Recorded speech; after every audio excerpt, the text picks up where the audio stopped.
Hi hello வணக்கம். இங்கே பாருங்க, பினோன்னு சொல்லக்கூடிய அக்கா அழகாக கேட்டிருக்காங்க. பணம் மட்டும்தான் மைண்டில் இருக்குது தம்பிக்கு அப்படின்னு கேட்டிருக்காங்க. ஆமாக்கா, ஏன் அப்படின்னு பார்த்துட்டிங்கன்னா, ஒருத்தங்களோட நடத்தையும் குணத்தையும் மாற்றி அமைக்கக்கூடிய வல்லமை படைச்சது எதுன்னு பார்த்தீங்கன்னா பணம் தான். என்ன அப்படின்னு பார்த்தீங்கன்னா, ஒன்று பணம், இன்னொன்று புகழ். இந்த ரெண்டுமே இல்லை அப்படின்னா கொஞ்சம் கஷ்டம் தான். சிம்பிளாக நான் ஒரு எக்ஸாம்பிள் சொல்கிறேன் பாருங்கள். ஒரு பணக்காரனாக இருக்கட்டும், இல்லைனா ஒரு நல்ல பெரிய பேரு புகழ் அடைஞ்சவங்களாக இருக்கட்டும், ஒரு கூட்டத்துக்கு போகிறாங்க, ஒரு அழுக்கு சட்டையோ இல்லைனா பிஞ்ச சட்டையோ போட்டுட்டு அவங்களால போக முடியும்.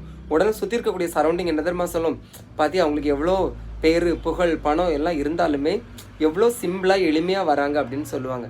இதே எதுவுமே இல்லாதவங்க இந்த மாதிரி கிழிஞ்ச சட்டையோ இல்லைனா ஏதோ அருவருக்கத்தக்க தோட்டத்தில் போகிறாங்கன்னு நினச்சிக்கோங்களேன், என்ன தெரியுமா சொல்லும், இன்ன பாருக்கு இருக்கேன் பிச்சைக்காரன் அப்படின்னு சொல்லும். ஓகேவா?